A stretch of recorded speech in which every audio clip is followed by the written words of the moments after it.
I started smoking when I was 17. That was only because my cousins were doing it. My story starts off February the 11th, and I didn't realise that that day would be the last time I'd have a smoke. And so Robin took me off to the doctors for a stress test in Ballarat, in the hospital, and I never came home till the end of March. I was in the hospital and I had all these tests, and I was having a triple bypass, and then by the time it got on for me to come to Melbourne, it came into a quadruple bypass.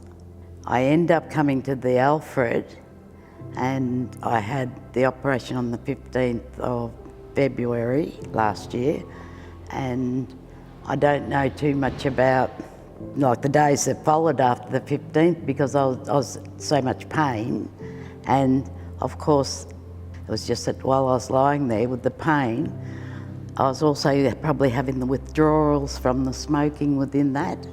Robin picked me up after the time to come home, and I'd never had a smoke and didn't even feel like one.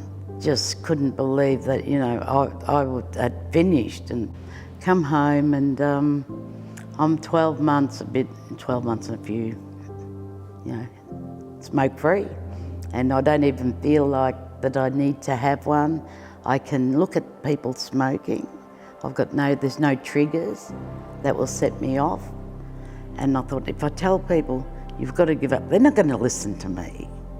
And they're not going to certainly think, well, you didn't stop when you were asked. But I think they should.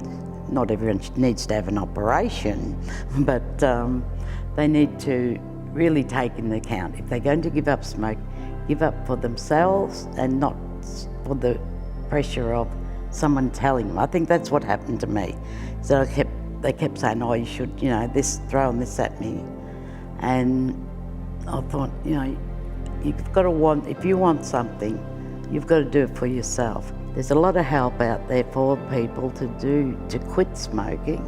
You know, look after yourselves and do what's best for yourself. If you think, you know, you might have problems like breathing and you still smoke. I've seen people like that, you know, having problems with their lungs, but they're still there smoking, coughing, and, you know, but they haven't stopped. But maybe it'd be, if they stopped, they'd see what their life could look like.